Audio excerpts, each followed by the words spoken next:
You're listening to Outside the Bubble, episode 43. I'm your host, Joanna Bull, and today we have a special guest live in the studio. Say hello. Hi, how are you? The special guest is my husband, Chris Mckechnie. Now, when we decided to record this interview together, he said, "Why don't you just call me from downstairs instead of me coming down to the studio?" And I was like, no way, you're going to come into the studio and sit directly beside me. So that's what's happening right now. Yeah, basically. And this is real life. The laundry is actually going at the moment because we're recording this at 9:59 p.m. And if we don't do the laundry, we have no bed sheets. Right? Yep, we fail. Because we only have one bed of bed sheets currently. I wonder how that happened. I think it happened because the bed sheets are on the bed in the downstairs. Oh, right. Yeah, the spare bed. Yeah. I forgot about that. Yeah, although I think most people have more than 2 sets of bed sheets, but apparently we do not. Nope. So when I proposed to Chris that we record an episode together, the episode was actually going to be related to the work that Chris does, and we were going to have a conversation about skill trades. Chris, can you tell everyone what it is that you do? Sure. I am a board-certified physical security professional and the senior locksmith for the Trillium Group. And how old were you when you started your career in locksmithing? I started as a locksmith when I was 16. So this conversation was originally going to be about apprenticeships and skill trades and the importance of them. But when we were sitting on the couch tossing around ideas, something else came up and I thought it was fascinating. So we may also talk about skill trades today a little bit, but this conversation is actually about learning styles. Yes, we've learned that we have very different learning styles. We have completely different learning styles. But first I want to start off with, what were you like as a student? And I want to remind you that this podcast is rated PG, so there will be no swearing. Okay. So I was not the ideal student. I had trouble seeing the point in most of my studies, and I skipped class and in the end didn't really do very well in most of my subjects that I didn't care about. Ironically, anything I cared about I did extremely well in. So Did you graduate high school? No, I ended up leaving high school 3 credits shy and getting my GED. Why did you leave 3 credits shy instead of just finishing? A lot of it had to do with that I really didn't find high school to be engaging anymore. In any of the classes that I actually cared about, I could have taught the class better than they could have. Be careful, you're talking to a group of teachers here. Doesn't matter. Okay. Doesn't matter. When it comes down to certain aspects, textbooks are behind, and unfortunately, when I was in school, I was on the bleeding edge of things for myself, like learning myself, and the textbook was just not there yet. And then the worst part is that there were teachers that were teaching subjects that they probably weren't really qualified to teach all aspects of. Right. So it's there's some irony there to the fact that we ended up together, because I was a very good student. Yeah. And I mean, I definitely struggled in school a bit with particular subjects.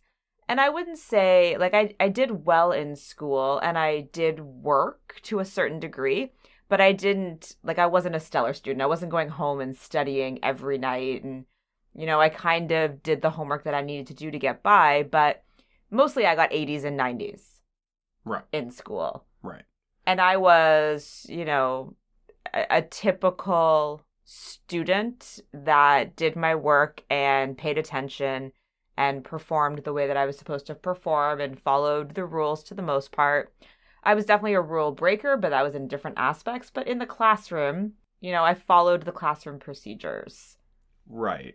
And I think with me, if I couldn't see the point in what I was, the assignment that I was supposed to be doing, I had really hard times actually doing the assignment and following through, and even if that was the rule, you were supposed to do this, that didn't apply to me. It didn't stimulate that eagerness to complete an assignment. And if I wasn't interested in it, it wasn't getting done. Okay, so besides the fact that we were very different kinds of students, we're also very different types of learners in general. So what I've noticed in the 11 years of living together is you like very much so to solve problems and to figure things out. So Chris is a puzzle person, and I don't mean like sitting down and putting together a puzzle, but he likes to figure out puzzles, like problems, situations and scenarios, and be able to like crack the code on things. Would you say that's true? Yeah, very much so. I've always enjoyed having problems to solve, and I've always prided myself on being a problem solver, and I enjoy the challenge of taking something apart, understanding it, and then reverse engineering something, or going through a mystery and going from there and trying to figure it out before the mystery is handed to you, like the answer to the mystery is handed to you. Okay. What have you noticed about my learning? He's making a face. So your learning is you are not a problem solver.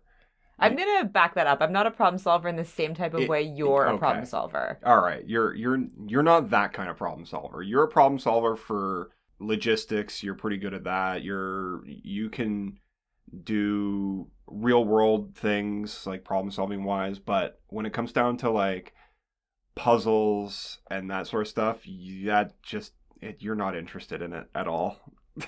No. So if you're not sure what we mean by puzzles, like one of Chris's favorite things is actually escape rooms.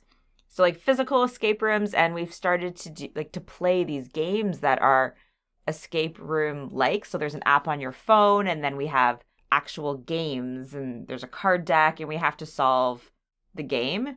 Right. And I think Chris would play them every single day. Yes. 100%. And I have zero interest in it. Like, it just doesn't do it for me at all. And even going to escape rooms, like, I have no interest in solving those types of problems. That nails it pretty much. Like, it's that type of going through a puzzle and breaking it down and working through it. That's just not your kind of thing. And that's very much mine. I think that's also where I ended up, like, leading my career to. Is puzzles. Basically, it's puzzles upon puzzles. Yeah, I don't know that you did a very good job actually describing my learning style, so I'm going to explain it in a slightly different way, and I will forgive you.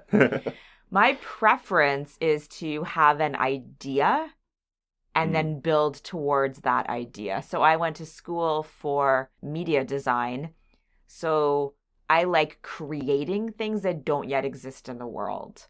I'm not the type of person that's interested in taking something apart and finding out how it works. Yeah. Like, Chris actually likes these. What are those little puzzles that you like? So there's a couple ones, but most of them are wooden puzzle boxes where there's it's a box that has a way of opening it. So depending on who manufactured it or who designed it, there's different like little mechanisms. So like sometimes there's magnets and sometimes there's gravity and that kind of thing. So all of that stuff goes into getting the box open, and yeah, I have a whole bunch of those. And you've brought them to me a couple of times. Yes. And given it to me, and you have this joy and excitement about like, try to do this, and you give it to me and I have zero interest. Like, yeah, I'll look at it for maybe 25 seconds. You'll humor me. And then if I can't figure it out, like, I actually have zero interest in even trying. Right. Right? Yeah. Yeah. And I'm very much, I like taking an idea apart and understanding how it was made and how one thing interacts with another to make something else happen. I have a very mechanically inclined mind, so that really makes me happy, and like it really motivates me to figure problems out. And you don't. You're like No, not at you want all. to work towards a goal, but you don't like being handed a completed thing and figuring it out from there. No, I don't want to dissect anything. No. That doesn't stimulate me at all. And I didn't know that until we had this conversation sitting on the couch. Like that had never occurred to me before. Yeah, then we ended up starting to like pick it apart and we're like, oh, this is actually an interesting thing. There's like a pretty substantial difference and like a substantial divide between the two like learning skill. Is it a learning skill or is it a learning habit? I'm wondering which would describe it better. I actually think it's like a learning style. Well, it's a preference, Style. right? Yeah, preference. Yeah, that's probably. I'm sure if I looked it up, there's actually a name for it. I just didn't bother.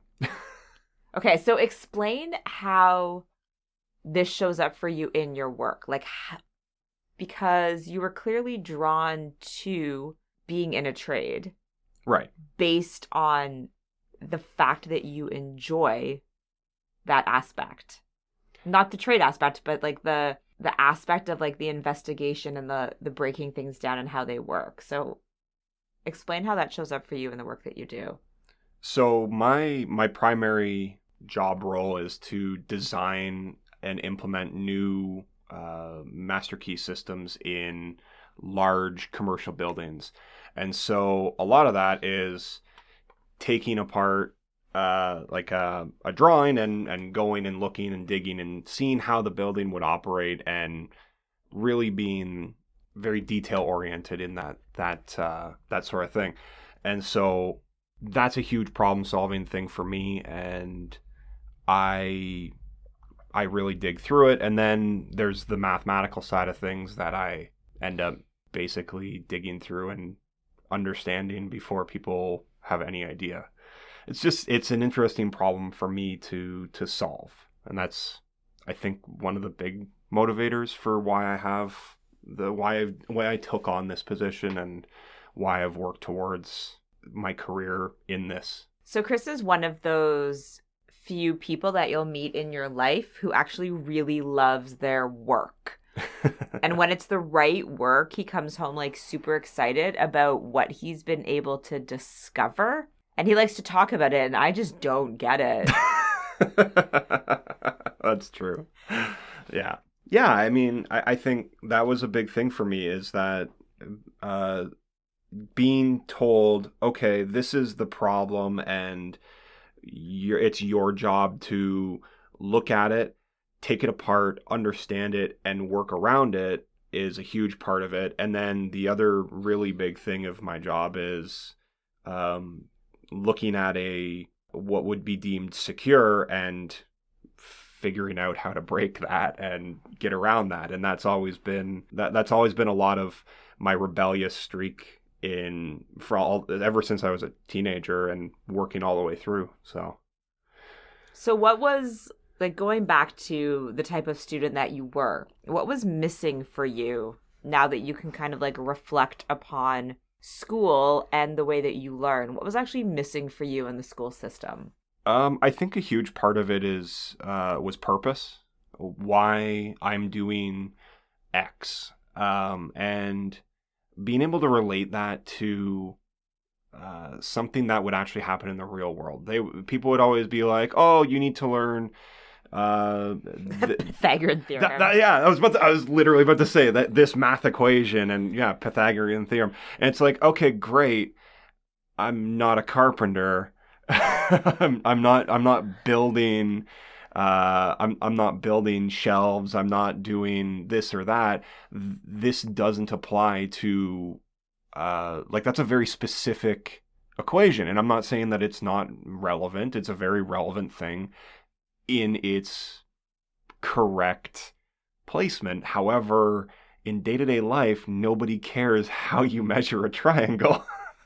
And What? so Don't say that. There might be some math teachers listening out there. I apologize, math teachers. Well, but that's the thing, is trying to relate certain things to real life and actual real situations, or it being an interesting thing just because of a predisposition to it.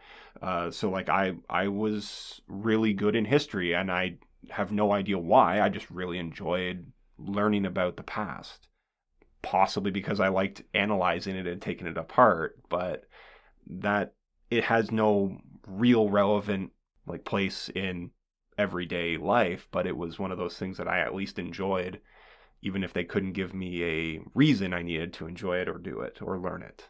Do you think school would have been more engaging for you if you had had the opportunity to take things apart? I went to a technical school, and one of the things we got to do was actually take apart a computer. However, it was hands-on, it was engaging, and it wasn't just sitting there having somebody talk at you, which was really those lab days was like a night and day difference when you could actually be engaged and be hands-on with something like that, when you don't have somebody just standing there and trying to lecture at you. It actually engaged a different part of your brain where you enjoyed it a lot more. And I feel like if they could figure out ways of making things more hands-on, where you're actually completing a task instead of just lectures, or even just like repetitive exercises, things where you could at least, okay, great, you want to teach Pythagorean theorem, okay, get an actual triangle, like a wooden triangle or a metal triangle out, and measure it and figure it out, and kind of at least do it hands-on instead of just in paper and on the blackboard in theory. Okay. It's interesting because one of the things that we were talking about previously was the fact that if we were in the same classroom, the same types of activities actually wouldn't engage both of us. Right? So we are like the perfect example of like polar opposites in what engages us in our learning. Exactly. And I think that's a pretty substantial point, that if you think about how everything's been structured, it almost ignores an entire style of learning. It's been curated to more target a child that can learn through reading and through lecture instead of actual practical and hands-on. Now, things have changed quite a bit since we were in school as students. Mm-hmm. And there's a lot more of that in schools now, but maybe still not enough. Right. I think it's also hard too, for certain classes could be more difficult to do than others. And I mean, as far as it goes, like there's certain classes like English that might be a little bit more difficult to do a hands-on learning instead of, say, shop class, or a tech class like computer sciences, or what's the other one? Auto shop. Do they still have auto shop? Some places still have auto shop. Okay, so auto shop, or you might be surprised though. Like, it is possible in English class to have that kind of style. It's not possible. Fair enough. You, in your career, have had several apprentices, correct? Yep. Okay. What are you noticing about people that apprentice for you? Because we've had conversations, so I know a little bit of what the answer is going to be, but what sort of skills are they currently lacking when people come to you? What are you noticing? A lot of problem-solving skills are unfortunately very difficult. It's something that you can't really teach, but it's something that they're not coming out of school with anymore, where they can think on their own. Is that based on the fact that like they haven't had enough experience in different types of problem solving? Maybe. I think there's certain things that you can teach, and there's certain things that you're just maybe not born with, but you absorb and you learn unknowingly. But wouldn't that come through exposure? So if you're in classrooms throughout your educational career where there's multiple opportunities to learn that type of stuff, Don't you think that that would be beneficial? Yeah, yeah, I think so. I think that would be very beneficial because I think one of the biggest things, like, so problem solving is a huge thing. Having a mechanically inclined mind is also another one. And I think you can teach both. However, it's not as easy whenever you start thinking about teaching specifically just that. Whenever it's included in something else, and as like an ancillary thing, it might actually be easier to learn unknowingly, and that's kind of why I find it very difficult because it's one of those you can teach how to troubleshoot. This is what you do. This is the steps that you go through. However, it doesn't really teach somebody how to take that and then apply it to something else. It's a very specific, these are the problems that you're facing. This is the list of things you go through. And then for somebody to take it from just this is what I've learned to actually apply it to something else is it's a leap that I don't know if everybody can take after they've left the classroom. So how does somebody learn that? Like when you've noticed in apprentices or even in new employees, like what is that process? How do you learn that skill? That's a really good question. If you can tell me how, I'd love to know because it's something that in my experience, it either clicks or it doesn't, and it's unfortunate because if I can figure out how to teach that, it would be terrific. The like one of the biggest things that we get a lot of times is we'll get people that have some basic tool knowledge, so hand tools, power tools, stuff like that, but they don't actually have any they don't have knowledge of any door hardware or anything like that. So we'll have to train them on the basics of that sort of stuff. And then once you kind of understand how something's installed and how something operates, then you kind of try to get them to guide them towards the looking at how it once they know how it operates, how to dig through and find out when it's not operating correctly, try to figure out what's causing that to not operate correctly. And it's kind of a reverse engineering technique at that point. And it's not the easiest thing, but you're basically just trying to work them back step through step and try to pinpoint that problem for them so they can kind of mimic that moving forward. Okay. Where do you notice that people are getting stuck in that process? Like, what is the actual challenge that you're seeing with people? Not getting it, period, is one thing. Like some people, I've noticed that I've had several apprentices. I've probably had about a dozen over the 17 years, and I think the biggest thing is that it's some people just they don't comprehend they can't make that connection between causality and reality, and it's an interesting thing to bridge, and it's very difficult to bridge. So I want to go back to something that you mentioned earlier because I'm not 100% sure I understand what you even mean when you talk about having a mechanical brain. Like, what does that mean? A mechanically inclined brain is you look at something and you understand how it operates, at least on theory, and then seeing something and going, okay, this does this, which in turn affects this in this way, and then the chain reaction of things. And people have trouble seeing that when it's not blatant and staring you in the face. And a lot of the time, whenever we're doing everything from installation to repair to just plain everyday troubleshooting, that's a big thing for us, is understanding how something operates, and when it goes from contact point 1 to 2 to 3 to 4 to 5, and seeing how things actually mechanically operate.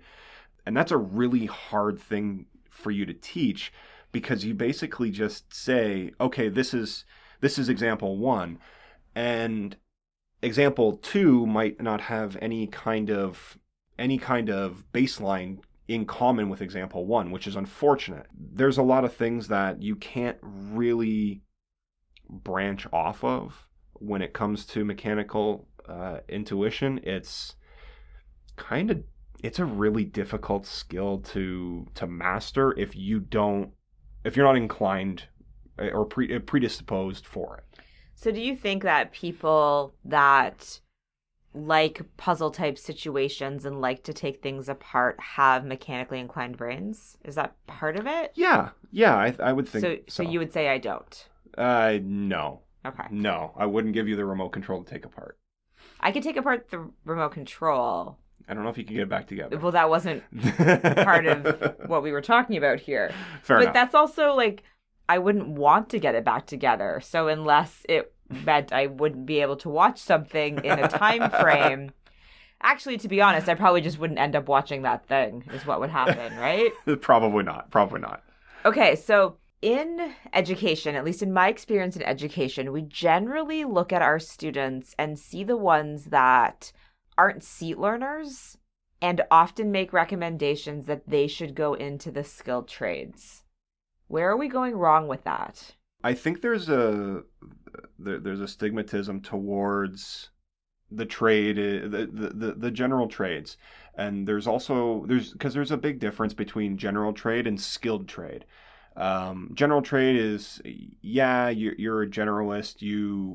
I mean, in most cases, you're a laborer. So odd end jobs, stuff like that. But when you actually start looking at skilled trades, in certain cases, there's more knowledge required in those cases than in certain what would be considered a higher profession. Especially, I mean, just speaking from my trade point of view, the mathematics requirements, the mechanical know-how of how things operate, the knowledge of building codes, fire codes, and all the different regulations. There's so much to know in a skilled trade that it's being pushed towards the wrong people.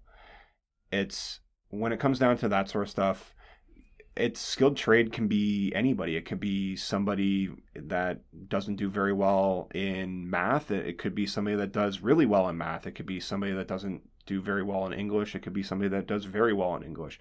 Half of my job is customer service and that customer relation. If I wasn't good at if I wasn't skilled at writing emails and crafting emails in descriptive manner, half of my clients wouldn't know what I'm talking about. Well, if I had failed English, that may not have gone over so great. So, I mean, there's definitely points of view towards using a trade for, or I shouldn't say that, pointing an underachiever towards a trade. However, I'm going to change that. We're not going to use the word underachiever either. Not underachiever. Okay. What would you consider that? I would just say like a student who generally is not good at, quote unquote traditional school. So they're probably not a seat learner and they're maybe not strongly academically inclined across all subject areas. Okay, so there's other things around that as well. Most skilled tradesmen are like actual owner operators, so they're operating their business. There's definitely things that go into it, and I definitely wouldn't be pushing somebody that's not strong at math into like operating their own business or that sort of thing. But like if you start looking at another example is an electrician. Well, if he can't figure out how far something is because he can't measure properly and can't do the simple math behind it, maybe not the best thing to point him at. There's all kinds of reasons to not point somebody at a trade. I would think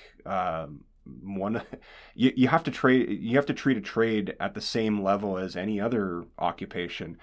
Some people are going to be better at it and some people are not going to excel at it. And I think a seat learner, as you put it, is probably good at or could achieve at any career, let alone regardless if it's with their hands or or sitting at a desk. But I don't think it's fair to point somebody that doesn't excel at seat learning at a career in the trades because it isn't necessarily going to work out for them. Right. And that was kind of eye-opening for me in the time that we've been together. Like, I've seen you go to work in your work uniform, and I've seen you go to work in a suit and tie. Yep. And I know that you work in, multi-million-dollar organizations, and you present, and you're speaking to, I don't even know who you're talking to, important people that are also wearing suits. Yes. And you need to be able to shake the hands and close the deals as well. So there's also like quite a bit of sales in your job. Yeah. I mean, there's everything from I do everything from turn the screwdriver when needed to design to sales to giving presentations, as you said, to stakeholders, which is a very important aspect of most trades. You have to sell your product, which, if you're a skilled tradesman, is your skills. I mean, you won't be a skilled tradesman for very long if you can't sell your skills. And the last thing that I want to talk about is, like, how is technology currently changing your specific job? So, like, specifically my job? Yeah, like specifically in the world of locksmithing. What are you noticing about the integration of technology, or how is your job changing? So a couple of ways. One major way is I used to work a lot with pen and grid paper for designing master key systems, and it was all mathematics done by hand. It moved from that to very, very, very basic computer programs that could do permutations and help us make something that used to take us like 2 to 4 days. It sped that process up significantly down to an afternoon. And now the systems that I'm working with, because of the complexity and the design of them, the software that we used to use would actually not be, it wouldn't be possible to do what I do nowadays. Designing systems that encompass thousands of locks and doors. And one of the biggest things is that there was like huge leaps in the software to allow us to make these changes on the fly and make it so, okay, you can only go so far with something and then stop. Before, it was you have to just push the button, hope for the best, and it goes all the way, and if you need to change anything, you can't. So now the technology's evolved extensively, and part of the other side of things is that the electronic lock and all that stuff has significantly impacted the market as well, and it's no longer just mechanical lock and key. It's now becoming key cards and stuff like that, and the amount of programming and system integration on the back end is, again, just leaps and bounds. It's insanely significant. And computer literacy is not as prevalent in the newer techs that I have come across. So it's kind of frustrating because you almost have to teach them how a basic program works before you can really teach them the intricacies of the software that you're using. So like some people literally don't even understand how to use Windows 10. And you have to teach them how to use the basic functions of Windows 10 before you can even teach them how to, like, they have to be able to open the program before they can before they can actually do any of the work. So besides the problem solving and the mechanical understanding, the digital fluency is also important in your industry. Oh yeah, I think in almost any industry now, I don't see anybody I very rarely see somebody on sites with actual pen and paper. A lot of times people are using, in construction now, it's almost always somebody has an iPad or a Microsoft Surface, and they're using that to read the actual construction drawings. They're using it to open up AutoCAD and go through the 3D design of of whatever they're working on site, and even taking site measurements nowadays. Most times it's easier to just take your phone out and put an email together and email it to your office, so you aren't losing that piece of paper. The amount of technology that's seeped into, I would say, the entire trades industry, not just mine, is significant. All right.